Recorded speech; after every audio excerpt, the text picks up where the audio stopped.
Good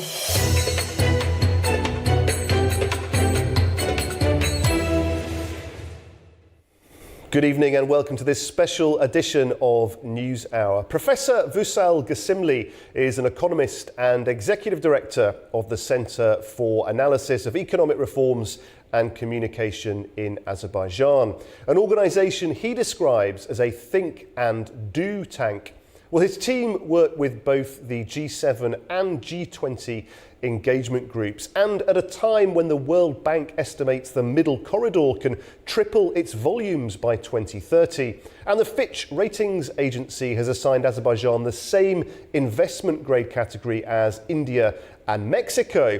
I wanted to understand the role that economic research is playing in fueling the shift of a country like Azerbaijan from a middle to a high-income nation. Well, earlier I went to visit Professor Gasimli to find out more about his work.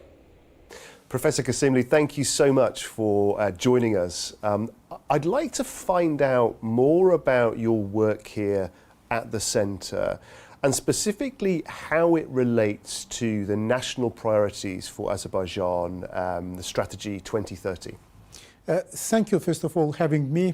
And, Azerbaijan, after quadrupling its economy during the 2 decades, introduced new national priorities by 2030, in line with the UN's Sustainable Development Goals.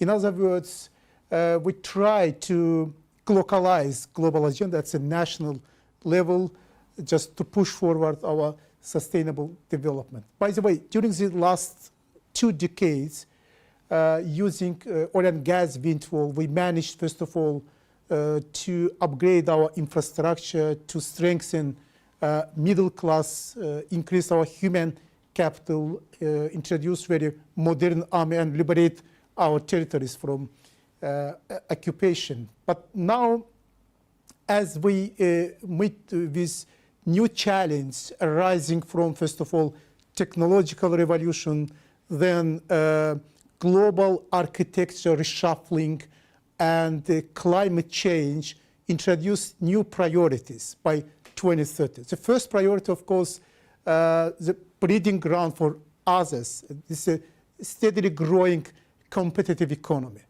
And the second priority, dynamic and inclusive society based on human capital. And third priority, of course, innovation. It means technological revolution. Fourth priority, great return to liberated territories. The last but not least, a country with green economic growth.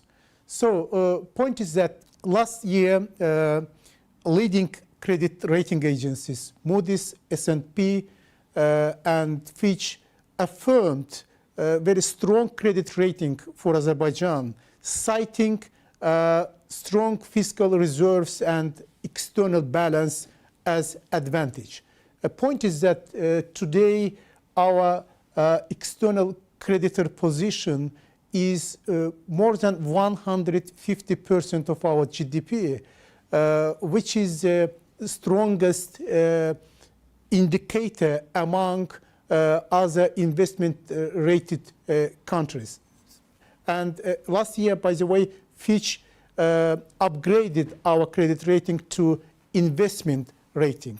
And it's very good for Azerbaijan because it's somehow financial and investment passport for Azerbaijan to deal with private sector, attract investment, and to introduce itself in global capital markets. And our net sovereign assets position is more than 70% of our GDP. By the way, Fitch rating agency placed Azerbaijan in group with other group members like India, Greece, Romania, Mexico, and all they are emerging nations. So we are at the emerging nations level. And it's very good. And point is that last year our economic growth was more than 4%. And a major driver of our economic growth was non-oil sector. And in non-oil sector, of course, non-oil industrial development was a major, driver of this economic growth. So we cover all these national priorities. By the way, our Center for Analysis of Economic Reforms and Communication, which is a think and do tank of Azerbaijan, was tasked to run monitoring and evaluation of this state program. And on one hand, this is a program-based approach. On the other hand, this is a part of midterm expenditure framework and result-based budgeting. So under strategic management, we introduce very new efficient government technologies just to keep our sustainable development. And you mentioned efficiency there. Government efficiency has hit the headlines recently with President Trump, Mr. Musk shining a light on its importance. But government efficiency has long been a core discipline that you've been working on, hasn't it? Yeah, you are right. I completely agree with you that United States Department of Government Efficiency is a new chapter in terms of government efficiency. They have own, approach on cut public spending and boost digital transformation as well as AI revolution in the United States. But let me say that, we are in a fourth industrial revolution. And there's not a unique leader in this revolution. By the way, up to this, let's take, for example, first industrial revolution, which took place in your homeland, in Britain. The second and third industrial revolution led by the United States. But today, you cannot show me that one concrete, distinct leader of this industrial revolution. And there are a lot of rivals. For example, let's take China. China's approach on this issue is a new quality productive force. And China today is leader in terms of AI, robotics, possessing of critical metals for advanced technologies, electrical cars, so on. And China amount for 30% of global manufacturing, and it's double of that of United States. And it's a very, strong rival in terms of AI revolution. Let's take Japan. They have own approach, strategic indispensability, that possess technologies and capabilities that nobody others has. Or let's take, for example, the UK. Chancellor Reeves introduced securonomics, placed the first place security on one hand, on the other hand, growth, the Labour's approach on this economic development. And every nation has own approach on government efficiency to fulfill their commitments arising from AI revolution. For example, in Estonia, they have e-Estonia. In Singapore, GovTech. In Canada, Canadian digital service. In UK, UK digital service. In Azerbaijan, we have innovation and digital development agencies. So a lot of approach, and hardly had developing nations tried to bypass middle income trap when they met with new challenge like AI revolution or quantum computing revolution. And it's very difficult. Yesterday we discussed with the representative of World Bank on World Development Report, and they found out that majority of countries are stuck in middle income trap. More than 100 countries. Only 30 countries during the last 50 years managed switch their status from middle income to high income country. And majority of them in European Union or Eastern European countries. So it's very difficult for developing nations just to meet this, commitments coming from industrial revolution. And that's why I think government efficiency is very important. As Taron Acemoglu mentioned, we need very strong, inclusive institutions to meet this challenge. And as Azerbaijan goes on that journey from middle income to high income, I'm really interested in the position of the country, not just geopolitically and geographically, but also economically. The middle corridor, the dexterity of decision making that government officials need to make to partner with so many different actors. I guess that also relies on really good data too. You are right, and I think, as Daniel Roderick mentioned, the major enemy of economics is the geopolitics. And today, the middle corridor journey commenced in China, snaking through Kazakhstan's rail and road infrastructure, and reached to seaports on Caspian Basin, and then from ports like Aktau, Atrau, and Kruk, traverse Caspian Sea, docking at Baku International Seaport, Alat International Seaport, and then went through Azerbaijan, Georgia, and Turkey, where it branches into two distinct routes. The first route is railroad of Turkey, which interconnects our middle corridor to European railroad network.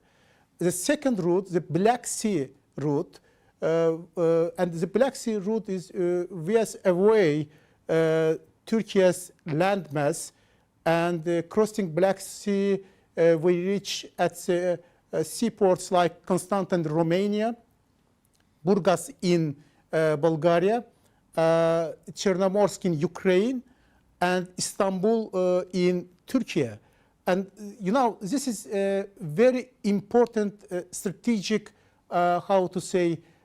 shortcut between China and European Union. And World Bank estimated that we have capacity triple turnover, trade turnover over the Silk Road. And point is that Azerbaijan is very important country on this Silk Road. I would like to give example from Brzezinski that named Azerbaijan as a cork in the bottle containing rich of Caspian Sea and our region. And I think if it would be very difficult for countries here in our region, without Azerbaijan's independence to survive. It's very important because Azerbaijan introduced only sole land-based gateway from China to, let's say, European Union. And within this middle corridor, of course, we try to use the advantage of geography, and Azerbaijan, together with Georgia, Kazakhstan, and Turkey, signed a lot of intergovernmental agreements on, first of all, to develop institutional capacity, on the other hand, to provide harmonization of procedures, tariffs, so on, just to make it easier to deliver containers from China to Europe. And I think from that point of view, a middle corridor is very important and is a part of our competitive advantage. And please take into account that we introduced the other route, north-south route. And today, Azerbaijan is a shortcut way between Russia and Iran. And Azerbaijan somehow is a crossroad in this context. And it's very important. That's why Azerbaijan introduced the biggest seaport in Caspian Sea, Alat International Seaport. We have the biggest civilian navy in Caspian Basin, more than 50 ships. We have the biggest civilian aviation fleet with more than 20 airplanes. And that's why today Azerbaijan is interested in peace and prosperity in this region, because as Lee Kuan Yew, the father of Singaporean economic miracle, mentioned, we have to trade with each other, with our neighbors, not fight each other. And that's why we are very interested in opening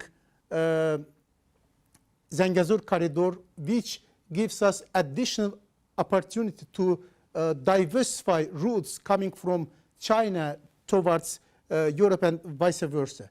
So I think transport and logistics in our region is very important, not only for goods and passenger turnover, but it gives us opportunity to develop economic corridor. This is a value chain, a regional value chain, which is very important for all countries. And I think such kind of regional value chains creates opportunity to reach sustainable development goals introduced by the UN. And one of those huge areas of opportunity is in energy security. We know that's a particular challenge that many Western European countries are wrestling with at the moment. What role can Azerbaijan play in supporting those countries with that challenge? Today we have 4 flagship projects in green energy. At the first stage of independence, we played an important role in diversification of European energy security. But today we switched from this, hydrocarbon resources towards green agenda. And 4 flagship projects. The first of all, Caspian Sea, Black Sea, and European Union green energy corridor, which starts from Azerbaijan through Georgia and subsea cable, by the way, reaching to Romania and Hungary.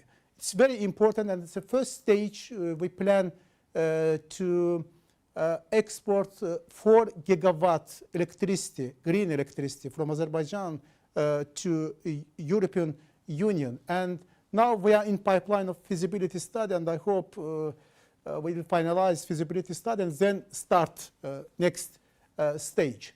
The second project is Central Asia-Azerbaijan Green Corridor. And our governments, Azerbaijan, Kazakhstan, and Uzbekistan, signed intergovernmental agreement on development of Central Asia-Azerbaijan Green Corridor.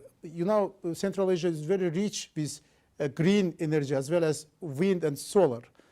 By the way, in future we have planned just interlink these 2 bridges, corridors, Central Asia, Azerbaijan, and Azerbaijan, Hungary. And the third flagship project is exporting green energy electricity from Azerbaijan through Turkey to European Union. Point is that Mr. President declared our 3 regions, Nakhchivan, Eastern Zangezur, and Karabakh, green economic zones. And we have a huge capacity to develop electricity, green electricity in these regions. By the way, we involved BP, Mastar, Aquapower, and other very renowned companies just to support our green energy production in these very regions. Even we constructed Jabrayil electricity hub in our liberated territories. And we are waiting for opening Zangezur corridor just to reach to Nakhchivan, and then through Nakhchivan to Turkey, and then to European Union. So this is as a green corridor starting from Azerbaijan towards European Union. And the last but not least, our green hydrogen potential, by the way. Point is that European Bank for Reconstruction and Development provided some research on hydrogen gap analysis, and they found out that green hydrogen production in Azerbaijan could be cheaper than in European Union. According to their estimations, 1 kilogram green hydrogen in Azerbaijan accounts for 2.92 euro compared to 3.67 euro in European Union. In other words, cheaper than that of in European Union. And I think green hydrogen potential of Azerbaijan might be very useful for European carbon neutrality. And by the way, Trans-Adriatic pipeline, which inaugurated in 2020 and owned by Azerbaijani national oil company SOCAR and other companies like BP and some companies from European Union are interested. All the stakeholders are interested in hydrogen export from Azerbaijan to the European Union. They can increase the capacity of Trans-Adriatic pipeline from 10 BCM, billion cubic meters per year, to 20 BCM by 2027.